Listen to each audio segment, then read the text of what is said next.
Hi, good morning, everyone. Welcome to this session. Today we're going to be looking at how advancing with automation, how intelligent automation is helping utilities organizations both build their agility and scalability into the core of their operations. So a little bit about me. If I just move that forward, there we go. So I'm part of the customer success team at Blue Prism Cloud, and my role is here to support our clients to help them become quite simply as successful as possible with their use of the platform and how they use that within their organization. So I have a background in RPA and also large experience in operations, both in ops management, customer facing, IT, and working in the telecoms and utilities sector. So let's dive in and see what we can cover off today. So first off, let's look at some of the interesting things that we've been seeing going on in the utilities sector. So there's no question that the utilities organizations are some of the most innovative when it comes to digital transformation. I think that's something that has been very, very apparent as we've worked through some of the COVID situation and how well those organizations have stood up and stepped up to the plate and kept the lights on and kept the water running. We've heard our panelists previously talking about that. A recent study has actually shown that over 46% of energy companies have automated more than 10% of their total processes. So that makes the sector that's one of the most receptive and most forward-thinking when it comes to using intelligent technologies. But with the utilities market being so diversified, I think it's fair to say there's no one-size-fits-all solution when it comes to automation. So in this webinar, what we'll do is we'll explore some of the different ways that some of our customers have actually been deploying their digital workers within their own teams. And from technology lead startups, such as goto.energy, to large established providers, such as EDF. And, you can see some of the figures that we've got there. 52% of utilities organization are looking to create new or enhanced revenue streams using automation, and 33% of them are going to be looking to use AI to transform specific parts of their business and linking that into their digital journey as they move forward.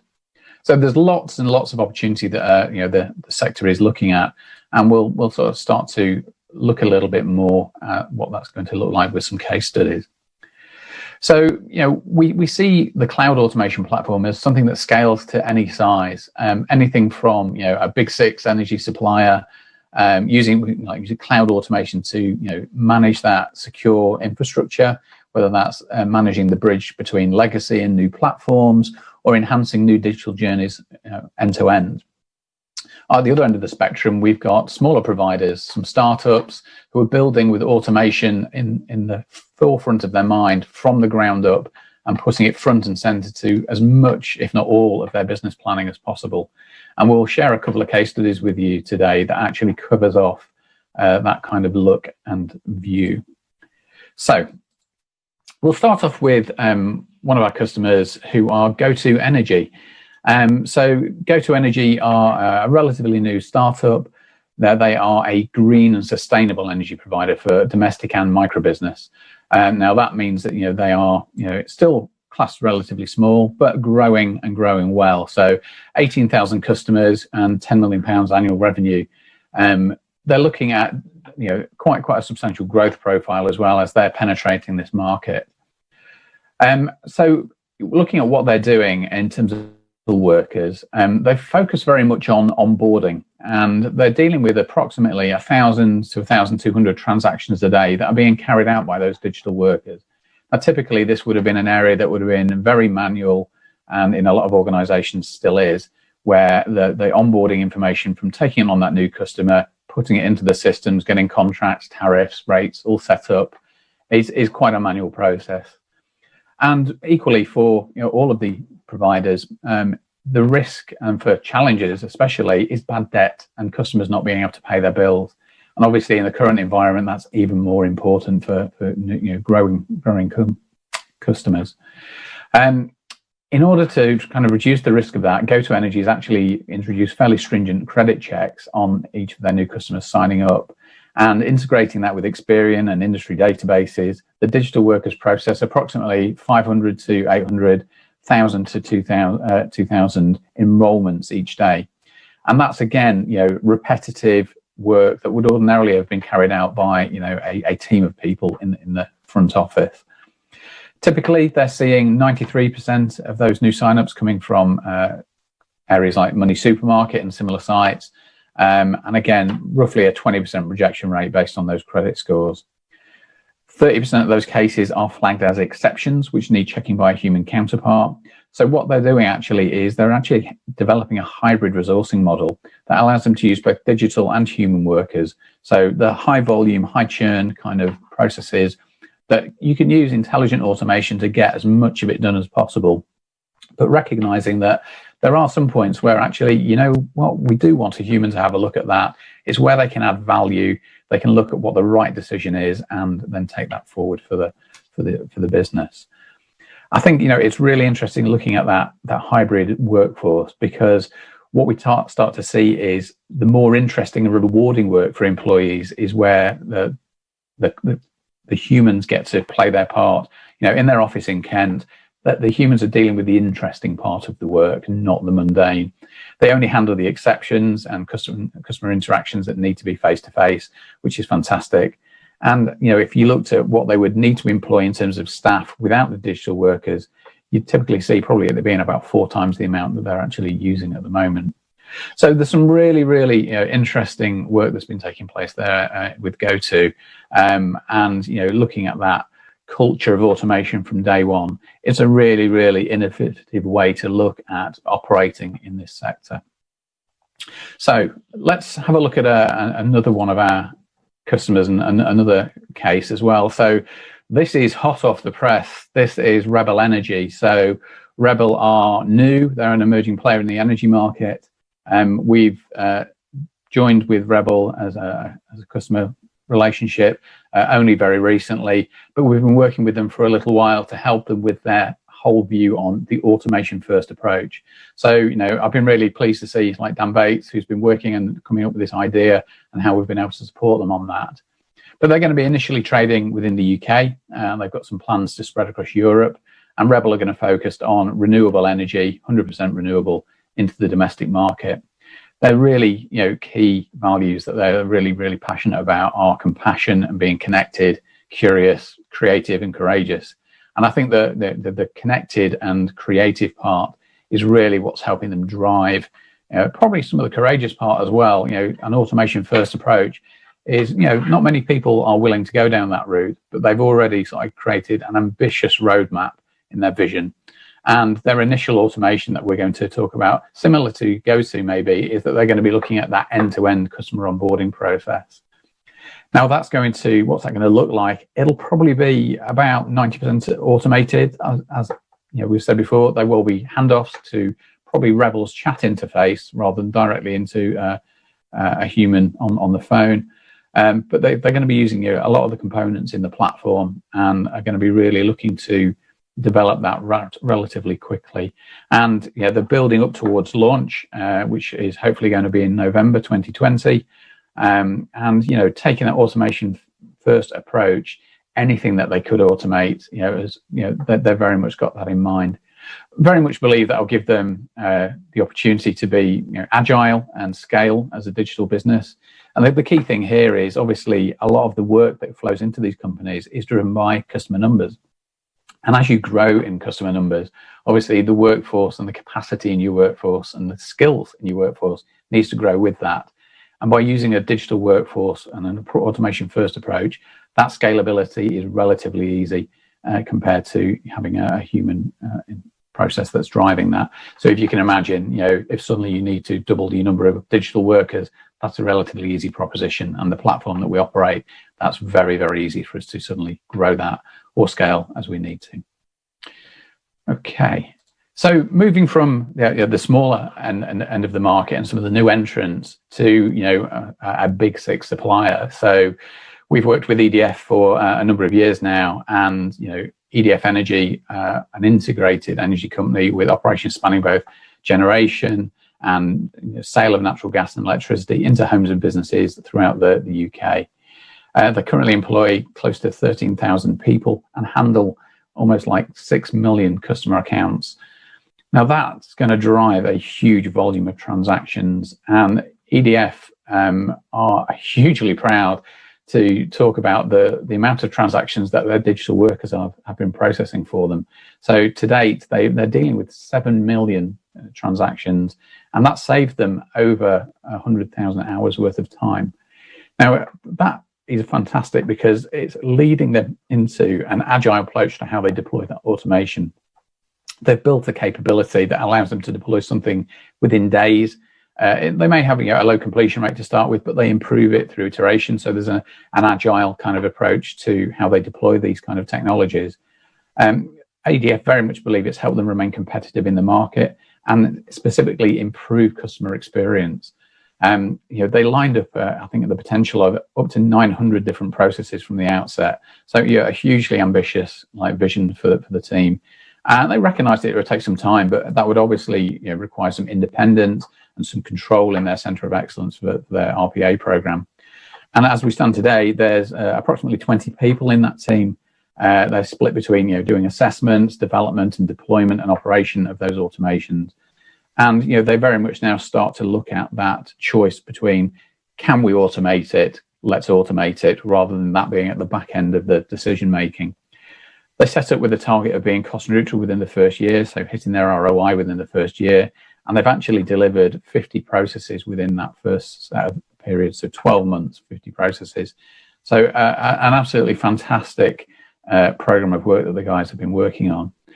And where they've deployed those workers, they've looked at things in both the offshore capability and also some of the front office automation, and unsurprisingly into the COVID-19 response as well.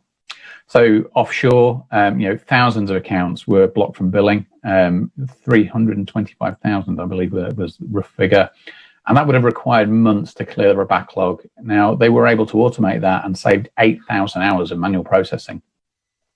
They had a large number of stable processes that are mature and ripe for automation. And they've also got them very helpfully already documented before they were sent offshore. They've got deployed digital workers on these issues and managed to work through something in a short period that would usually take them months and months. They've looked at quite a lot of processes in basic data entry as well, which is an obvious place to start, getting customer details in, billing addresses and the like. And that's able them to help manage and improve quality of information that flows into the industry. Many of us will know that the quality of some of the data that we have to manage is a little bit wobbly sometimes. And there are lots of steps that everyone tries to take to manage that, but actually moving into a digital process and using automation to support that is a really, really powerful way to help cleanse some of that data. Moving into the front office automation, they're now applying one of the tools that comes with the platform that we call Interact, which is a web form interaction capability. So it brings human in the loop into the opportunities here.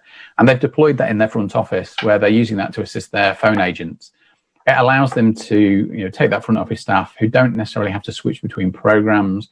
They can engage with the customers more effectively. So they can maintain that quality dialogue with the customer, entering the data, and then that gets handed off into automated processes behind the scenes, which provide those responses back to the agent as things are happening.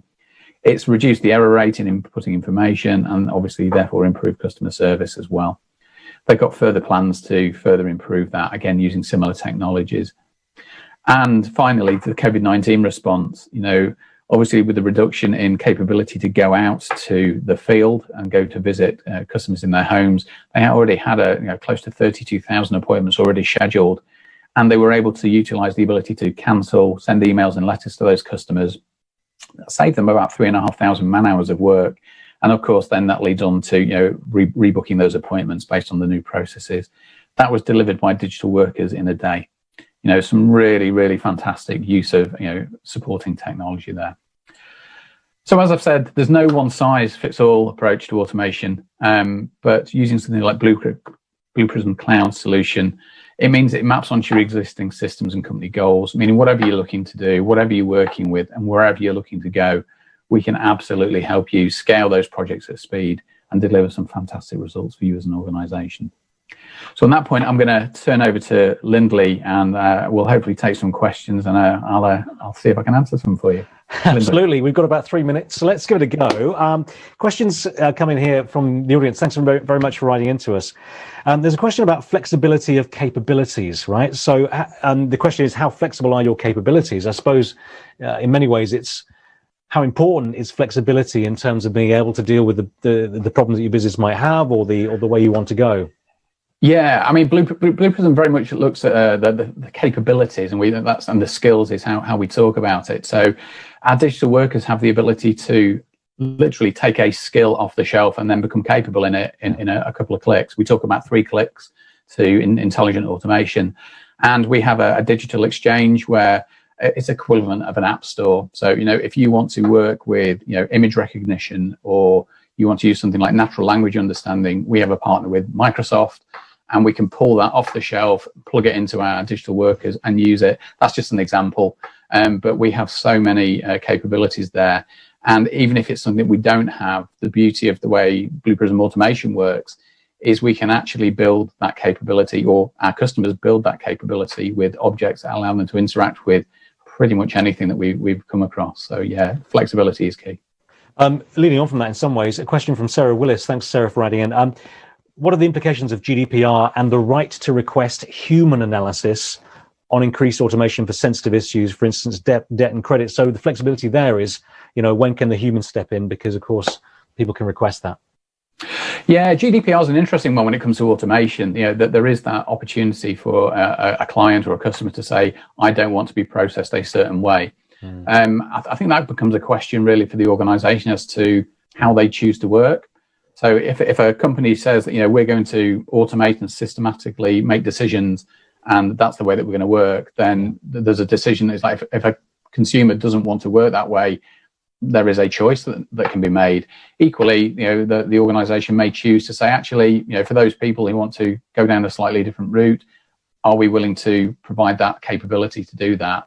And obviously that, there is a way to route things out of a systemized, digitized process into human hands for them to do that. So yeah, it's more than possible to do that, and it's kind of down to the individual organizations. Got about a minute. A question here, which I always love this question. Have you ever seen automation going too far? Now, I won't ask you that question because yes, I think we all have, but I guess that's an interesting one that we can. I saw a few films with that in it. Yeah, absolutely. I've got a quick question actually though, Ian, is look, for any organization who's going through these changes, right? And you mentioned 36% of utilities have automated over 10% of their processes, which is quite dramatic, but there will still be a series of perceived barriers to going further. There'll be points where you go, well, that's as far as we can go. How do you gently, if right, move through those barriers?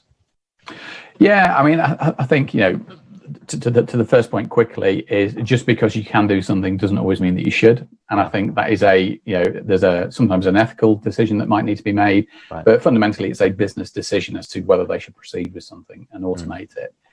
To the point around, how those barriers can be overcome, there's normally a driver.